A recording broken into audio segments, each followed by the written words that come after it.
তারেক রহমানকেও বলে দিচ্ছি, নাটক কম করেন প্রিয়।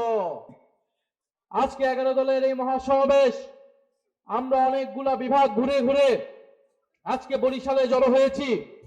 সর্বশেষ আমাদের ঢাকায় মহাসমাবেশ অনুষ্ঠিত হবে।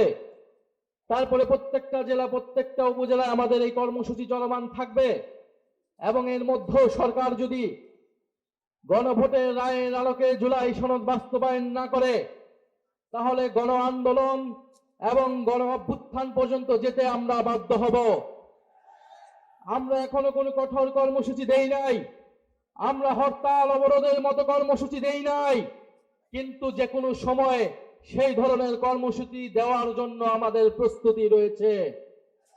আমরা বাংলাদেশে এই মুহূর্তে এই ধরনের রাজনৈতিক কর্মসূচি দেওয়ার পক্ষে ছিলাম না, কিন্তু সরকার এবং প্রধানমন্ত্রী তারেক রহমান ক্রমশ পরিস্থিতিকে সেই দিকে ঠেলে নিয়ে যাচ্ছে।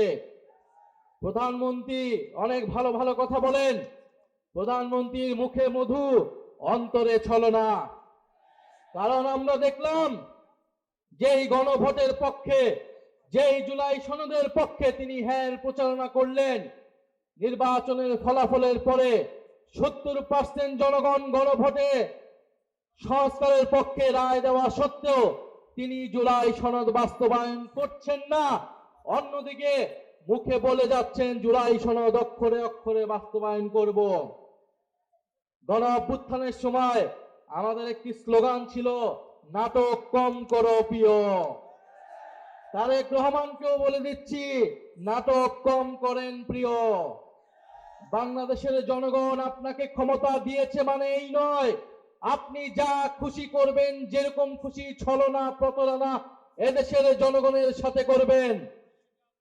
বিএনপি গত 16 বছর গণতন্ত্রের জন্য লড়াই করেছে, কিন্তু দুঃখের বিষয় 5ই আগস্টের পর থেকে তারা গণতন্ত্রের বিপক্ষে লড়াই করে যাচ্ছে। আসল কথা হচ্ছে বিএনপি কখনোই গণতন্ত্রের পক্ষে ছিল না, তারা লড়াই করেছিল ক্ষমতার জন্য। তারা গণ অভ্যুত্থানে আমাদের সাথে কাঁধ মিলিয়েছিল ক্ষমতার জন্য, নিজেদের স্বার্থ হাসিলের জন্য। নির্বাচনের মাধ্যমে ক্ষমতা তাদের কুক্ষিগত হয়েছে। এখন তারা পরিবর্তনের কথা বলে না, এখন তারা সংস্কারের কথা বলে না, এখন তারা 31 দফার কথা বলে না, এখন তারা সংবিধান সংস্কার কমিশনের কথা বলে না, বরং এখন তারা বলছে তারা নাকি কোনোদিনই সংবিধান সংস্কারের কথা বলে নাই। অথচ তাদের 31 দফার প্রথম দফাটি হচ্ছে সংবিধান সংস্কার কমিশন গঠন করা হবে। অতএব সংবিধান সংশোধন কমিটির নামে যেই প্রহসন এই জাতির সাথে করা হচ্ছে, শেখ হাসিনা এই ধরনের প্রহসন করে আজকে তার পরিণতি হয়েছে সে দিল্লিতে আছে। বিএনপি সরকারকে আমরা বলে দিতে চাই, সংবিধান সংশোধনের নামে এই ধরনের প্রহসন বাংলাদেশের জনগণ মেনে নেবে না। সংবিধান সংস্কার করতে হবে। যদি আপনারা সংস্কারে রাজি না হন, আমরা নতুন সংবিধানের দাবি উঠাবো, আমরা নতুন গণপরিষদ নির্বাচনের দাবি উঠাবো।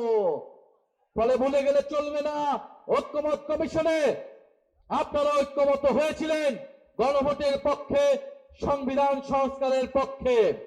প্রিয় বরিশালবাসী, আমরা জানি বরিশালে কর্মসংস্থান নাই, বরিশালের মানুষ ঢাকায় গিয়ে অনেক কষ্ট করে জীবন যাপন করে। বিএনপি সরকার তাদের ইস্তিহারে বলেছিল 18 মাসে তারা 1 কোটি কর্মসংস্থান নিশ্চিত করবে। 5 মাস হয়ে গিয়েছে, কয়টি কর্মসংস্থান নিশ্চিত হয়েছে? কয়টি চাকরি নিশ্চিত হয়েছে? হয়েছে চাঁদাবাজি নিশ্চিত হয়েছে কিনা? কার্ড হয়েছে কিনা ছাত্র দলের, যুব দলের? কর্মসংস্থান নিশ্চিত হয়েছে, সাধারণ জনগণের নয়, চাঁদাবাজদের, ছাত্র দলের, যুব দলের, শ্রমিক দলের, কৃষক দলের কর্মসংস্থান নিশ্চিত হয়েছে। সাধারণ মানুষের কোনো কর্মসংস্থান নিশ্চিত হয় নাই প্রিয় বন্ধুগণ। ফলে প্রিয় বরিশালবাসী, আমরা কর্মসংস্থানের জন্য, বিদ্যুতের জন্য, সীমান্তের সুরক্ষার জন্য, চাঁদাবাজি দুর্নীতি নির্মূলের জন্য, এই দেশের স্বাধীনতা সার্বভৌমত্ব নিশ্চিতের জন্য, সর্বোপরি গণতন্ত্র এবং বৈষম্যহীন বাংলাদেশের জন্য আমরা যারা 24-এর গণ অভ্যুত্থান ঘটিয়েছিলাম, গণবিপ্লব ঘটিয়েছিলাম, আমাদেরকে আবার ঐক্যবদ্ধ হতে হবে। আমাদের আবার রাজপথে সংগ্রাম গড়ে তুলতে হবে। কারণ আমরা মনে করি এই জুলাই বিপ্লব যারা জীবন দিয়েছে, যারা শাহাদাত বরণ করেছে, তাদের আত্মত্যাগকে আমরা কোনোভাবেই বৃথা যেতে দেব না। আজকে 18 জুলাই, কত তারিখ আজকে? 18 জুলাই গণ অভ্যুত্থানের সেই ঐতিহাসিক দিন, যেদিন মীর মুগ্ধ ঢাকায় শাহাদাত বরণ করেছিলেন, শহীদ ফারহান ফায়াজ ঢাকায় শাহাদাত বরণ করেছিলেন। 18 জুলাই শত শত ছাত্র জনতা নিহত হয়েছিলেন, আহত হয়েছিলেন। পাবলিক বিশ্ববিদ্যালয় যখন বন্ধ করে দেওয়া হয়েছিল, আমাদের প্রাইভেট বিশ্ববিদ্যালয়ের ভাই বোনেরা রাজপথে নেমে এই কোটা আন্দোলনকে গণ অভ্যুত্থান থেকে বিপ্লবে রূপান্তর করেছিল। আমরা আজকের সেই সমাবেশ থেকে আমাদের সেই প্রাইভেট বিশ্ববিদ্যালয়ের শিক্ষার্থী ভাই ও বন্ধুদের যারা শহীদ হয়েছে, যারা আহত হয়েছে, তাদেরকে আমরা শ্রদ্ধা ভরে স্মরণ করছি এবং আমরা ওয়াদা করছি আমাদের এবারের লড়াই, এবারের সংগ্রামে সংস্কারের পক্ষে, বিচার নিশ্চিতের পক্ষে আমরা সেই প্রাইভেট পাবলিক মাদ্রাসার শিক্ষার্থীদের, সেই শহীদদের আত্মত্যাগকে ধারণ করে এবারে আমাদের সফলতা আমরা অর্জন করব। জুলাই সনদ বাস্তবায়ন হবে, শেখ হাসিনা সহ গণহত্যাকারীদের বিচার নিশ্চিত হবে, দেশ থেকে দুর্নীতি বিলোপ হবে, আমাদের সীমান্তের সুরক্ষা নিশ্চিত হবে, দেশের সার্বভৌমত্ব নিশ্চিত হবে। দিল্লি কিংবা কোন দেশের তাবেদারি বাংলাদেশের সরকারকে, বাংলাদেশের রাষ্ট্রকে আমরা আর কোনোদিনই করতে দেব না। বরিশালের মানুষ ঐক্যবদ্ধ হন। বরিশাল থেকে যদি গণজাগরণ তৈরি হয়, ইনশাল্লাহ বাংলাদেশের পথে প্রান্তরে এই বিপ্লব ছড়িয়ে যাবে। ইনকিলাব, ইনকিলাব, এই ক্ষমতা না জনতা, ইয়া প্রশ্ন সংগ্রাম, দালালি না রাজা, দালালি না রাজপথ, গোলামি না আজাদি। তুমি কে, আমি কে? আমরা সবাই হাদি হব, এই যুগে যুগে লড়ে যাব। ইনকিলাব, ইনকিলাব।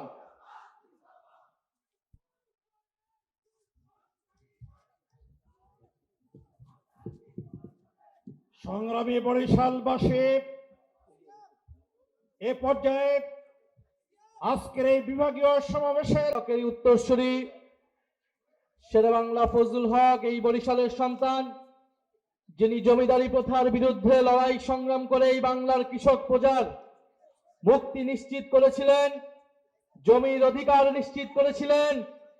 আমরা 24-এর এই তরুণ প্রজন্ম ফ্যাসিবাদী ব্যবস্থার বিরুদ্ধে লড়াই সংগ্রাম করে বাংলাদেশের নাগরিকের অধিকার নিশ্চিত করার জন্য কাজ করে যাচ্ছি। প্রিয় বরিশালবাসী,